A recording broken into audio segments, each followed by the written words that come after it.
لله رب العالمين والصلاة والسلام على سيد المرسلين أما بعد فأعوذ بالله من الشيطان الرجيم بسم الله الرحمن الرحيم الصلاة والسلام عليك يا رسول الله وعلى آلك وأصحابك يا حبيب الله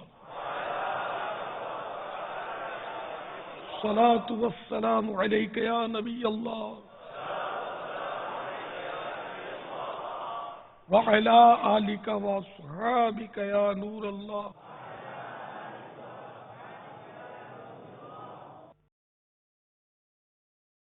فرمان مصطفیٰ صلی اللہ تعالی علیہ وآلہ وسلم، جو مجھ پر ایک دن میں 50 بار درود پاک پڑھے، قیامت کے روز میں اس سے مصافحہ کروں گا.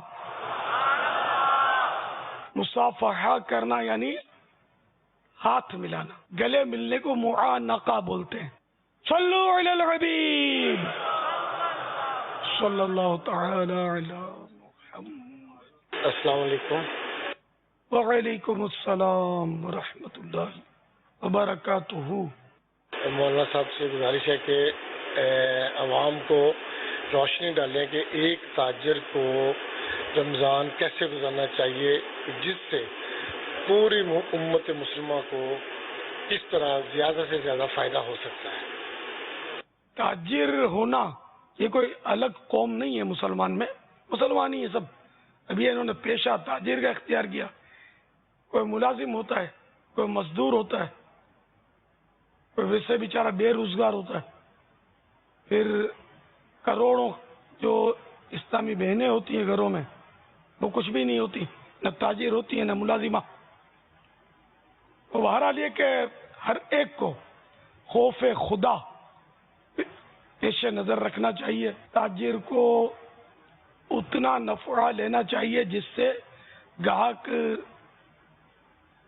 اضافی پریشانی محسوس نہ کرے، دھوکہ نہ دے، دیانت داری سے کام لے.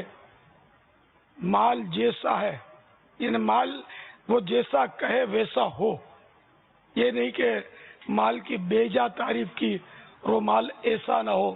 اگر اس میں عیب ہے تو وہ ظاہر کر کے دے. اگر عیب چھپا کر بیچے گا کہ گاہک کو پتہ نہ چلے تو یہ بھی دھوکہ، گناہ، حرام، جہنم میں لے جانے والا کام ہے. راست گوئی کرے، جھوٹ نہ بولے. بہرحال یہ کہ تاجر کو بھی چاہیے کہ وہ امت کی خیر خواہی کرتا رہے. مروی حضرت سیدنا یونس بن عبید بصری علیہ رحمۃ اللہ القوی کے پاس مختلف اقسام اور قیمتوں کے حلے یعنی چادریں، جبے وغیرہ تھے. ان میں سے ایک قسم ایسی تھی کہ ہر حلے کی قیمت 400 درہم تھی، جبکہ ایک قسم ایسی تھی کہ ہر حلہ 200 درہم کا تھا. نماز کا وقت ہوا تو آپ رحمت اللہ تعالی علیہ بھتیجے کو دکان پر چھوڑ کر خود نماز کے لیے تشریف لے گئے. اسی اثنا میں ایک اعرابی یعنی دیہاتی آیا اور اس نے 400 درہم کا حلہ طلب کیا. بھتیجے نے اس کے سامنے 200 درہم والا حلہ پیش کیا. اسے وہ اچھا لگا اور اس نے راضی ہو کر 400 درہم پر خرید لیا. اعرابی حلہ ہاتھ میں لیے واپس جا رہا تھا کہ حضرت سیدنا یونس بن عبید رحمت اللہ تعالی علیہ سے اس کا سامنا ہو گیا. انہوں نے اپنا حلہ پہچان کر اس سے پوچھا کتنے میں خریدا؟ بولا 400 درہم میں. فرمایا یہ 200 درہم سے زیادہ کا نہیں ہے، تم جا کر اسے واپس کر دو. اس نے کہا ہمارے شہر میں تو یہ حلہ 500 درہم کا ہے، نیز مجھے یہ پسند بھی ہے.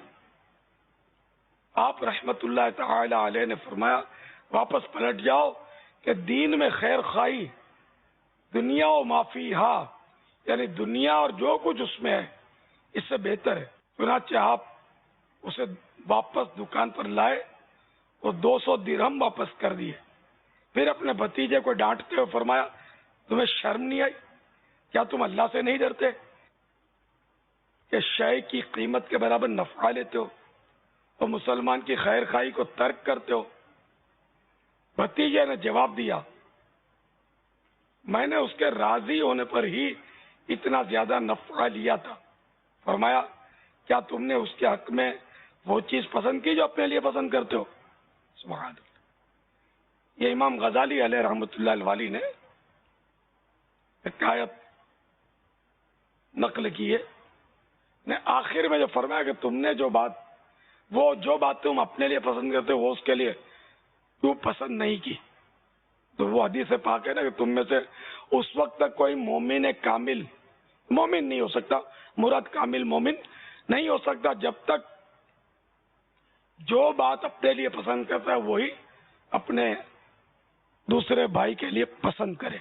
تو پہلے کے تاجر آپ نے دیکھا کیسے تھے، اپنے لیے سستا پسند کرتے ہیں، دوسرے کے لیے مہنگا پسند کرتے ہیں، اپنے لیے عمدہ پسند کرتے ہیں، دوسرے کے لیے گھٹیا پسند کرتے ہیں،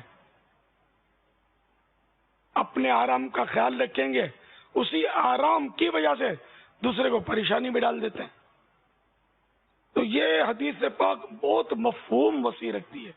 اگر اس کو بندہ اپنے گرے سے باندھ لے کہ بس میں نے جو بات اپنے لیے پسند کرنی ہے وہی اپنے دوسرے بھائی کے لیے پسند کرنی ہے، جو اپنے لیے ناپسند کرنی ہے دوسرے بھائی کے لیے ناپسند کرنی ہے، تو شاید معاشرہ ہمارا صحیح ہو جائے۔ مثال کے طور پر آپ پنکھے کے نیچے بیٹھنا پسند کرتے ہیں اور دوسرا بھائی بیچارہ دور مجبوراً بیٹھے گا، اس کو ہوا کم آئے گی۔ تو اس حدیث پر عمل اسی صورت میں ہوگا کہ آپ اس کو پنکھے کے نیچے بٹھا دیں، خود ہٹ جائے۔ کہ اپنے لیے پسند کیا پنکھے کے نیچے بیٹھنا، تو دوسرے کے لیے پسند کرے، ہٹ جائے۔ یا ایسی ترکیب کر لے کہ وہ بھی آپ کے ساتھ برابر اس ہوا میں شریک ہو جائے۔ اپنے لیے عمدہ بوٹی پسند کی جو تھال میں ہے وہ سرکالی، وہ دوسرے بھائی کے لیے پسند کر کے اس کو چھوڑا جائے۔ اس طرح سواریوں میں، دکانداریوں میں یہ مطلب ہے نا کہ اگر اصول خیال یہ حدیث پاک خیال میں رہے نا تو ہمارا معاشرہ صحیح ہو جائے۔ اللہ کرے دل میں اتر جائے میری بات اور ہم مسلمانوں کا خیر خواہ ہو جائیں۔ الدین النصیحہ، دین خیر خواہی کا نام ہے، لیکن اب مسلمان ایک دوسرے کا بدخواہ نظر آ رہا ہے۔ خیر خواہ مانے بھلائی چاہنے والا، بدخواہ مانے برائی چاہنے والا، یعنی اکثر ایسا دیکھا جا رہا ہے کہ اب بدخواہی کا دورہ ہے، خیر خواہی گویا رخصت ہوتی جا رہی ہے۔ اللہ ہمارے معاشرے پر رحم فرمائے، مسلمانوں پر رحم فرمائے، باہمی اتحاد اتفاق عطا کرے، ہم ایک اور نیک ہو جائیں۔ واللہ تعالی اعلم ورسولہ اعلم عز وجل وصلی اللہ تعالی علیہ وآلہ وسلم۔ صلو علی الحبیب صلی اللہ علیہ وسلم۔ السلام علیکم ورحمۃ اللہ وبرکاتہ۔ وعلیکم السلام ورحمۃ اللہ وبرکاتہ۔ پیارے بابا جان، میرا سوال آپ سے یہ ہے کہ اعتکاف کے دوران اسلامی بھائی یا بہن کھلے آسمان تلے عبادت کر سکتے ہیں؟ اور دوسرا سوال یہ ہے کہ اعتکاف کے دوران اسلامی بہن کتنا کام کاج کر سکتے؟ مجھے آپ کا جواب عطا فرمائیے۔ کھلے آسمان تلے عبادت کرنے میں کوئی حرج نہیں ہے۔ ہاں، اسلامی بہن کو ایسی جگہ کھلے آسمان تلے عبادت کرنی چاہیے جہاں کسی نامحرم کی نظر نہ پڑے کسی کی، کھلے آسمان تلے وہ پڑھ رہی ہے، لیکن اس کے لیے افضل کیا ہے کہ صحن میں پڑھے، چھت پہ پڑھے یا کمرے میں پڑھے، کہاں پڑھے؟ افضل یہ ہے کہ جو بند کمرہ ہو نا، کوٹھڑی جس کو بولتے ہیں، اس میں نماز پڑھنا اسلامی بہن کے لیے افضل ہے۔ اگر یہ اعتکاف میں ہے اسلامی بہن تو مسجد بیت جہاں اس نے اپنی نماز پڑھنے کے لیے مخصوص جگہ بنائی ہو اس کو مسجد بیت بولتے ہیں، اور یہ بنانی چاہیے، مستحب ہے ایک جگہ۔ اور اعتکاف کرنا ہے تو مسجد بیت ہی میں ہو سکتا ہے۔ تو اگر نہیں بھی بنائی تو کسی جگہ کو مخصوص کر لے گھر میں کہ یہ میری آج سے مسجد بیت ہے، تو اب وہاں یہ اعتکاف کر لے، تو اب وہ کھلی جگہ یا بند جگہ کہیں بھی اس مسجد بیت سے جا کر عبادت نہیں کر سکے گی۔ یہ غالباً گرمیوں کی وجہ سے ہوا میں جانے کے لیے ترقی ہوئی ہوگی یا پوچھی ہوگی. تو بہرحال یہ کہ اب وہ مسجد بیت سے باہر نہ نکلے, گرمی دور کرنے کا وہیں کوئی اہتمام کر لے پنکھے وغیرہ کے ذریعے. پنکھا والے مسجد کے بیت کے باہر لگاؤ, اس کی ہوا کو اندر آنے کی اجازت ہے. اے سی ہے تو بھلے وہ دیوار میں لگائے, مسجد بیت میں نہیں ہے لیکن اس کی ٹھنڈک لے سکتے ہیں. اسی طرح وہاں کی ہر وہ کھڑکی کھول سکتے ہیں جہاں سے کسی کے گھر میں نظر نہ پڑے. نامحرم کی نظر عورت پر نہ پڑے, اس کا اہتمام ضروری ہے. اور ویسے بھی لوگوں کی نظر گھر میں پڑتی ہو تو اچھا نہیں ہے, چھپانا چاہیے. البتہ یہ کہ دیکھنے والوں کو بھی چاہیے کہ کسی کے گھر میں وہ نظر نہ کرے. اب گرمی ہے, کھڑکیاں وغیرہ تو ویسے بھی کھولنی چاہیے تاکہ صاف اور تازہ ہوا, فریش ایئر گھر میں آئے, بیماریاں دور ہوں. ورنہ بالکل بند کمرہ جو ہوتا ہے اس میں بیماریاں پیدا ہو سکتی ہیں. آج کل تو اٹیچ بات ہوتا ہے, بیماریوں کا بالکل وہ مرکز ہے. اس میں جراثیم کا بہت بڑا کارخانہ ہے جو کمرے میں پھیلتا ہے. کمرے کارپیٹ بچھا ہوتا ہے, ساری کھڑکیاں بند, دروازے بند, تو پھر بیماریاں بھی کہاں نہیں. تازہ ہوا کے لیے کھڑکیاں کھولنی چاہیے. تازہ ہوا سے بھی جراثیم مرتے ہیں. بعض اقسام جراثیم کی تازہ ہوا سے مرتی ہے, کچھ اقسام دھوپ سے مرتی ہے. تو دھوپ بھی آنی چاہیے گھر میں, ورنہ گھر میں دھوپ نہ آئے تو پھر وہ ایک کہاوت ہے, جاپانی کہاوت ہے غالباً, کہ جس گھر میں دھوپ نہیں آتی اس گھر میں ڈاکٹر آتا ہے. اب آپ جس پر ہاتھ رکھیں, دھوپ پر رکھیں, ڈاکٹر پر رکھیں. آپ ہی کھولتے ہیں کھڑکیاں تو گرم گرم ہوا, دھوپ بہت شدید لگتی ہے ابھی کھولنے میں. ابھی جو ان دنوں خاص طور پر لو چل رہی ہے آج کل. جی, لو چل رہی ہو, دھول اڑ رہی ہو, اس مقصد کے لیے بند کیا ہوا الگ بات ہے, لیکن روز تو لو نہیں ہوتی. اور اگر مدینے کی لو ہو تو کیا ہو, وہ ہو کہ سن 80 میں ایک اسلامی بھائی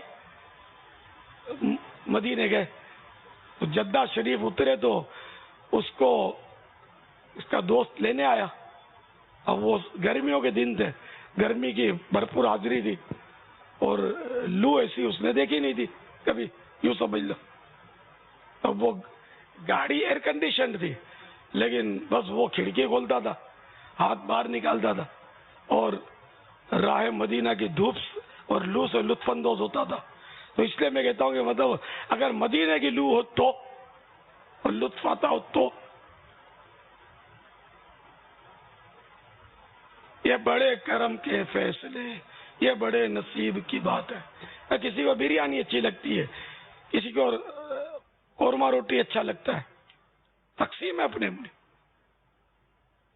تو مدینے کی لو کی بات ہی کچھ ہو رہا ہے.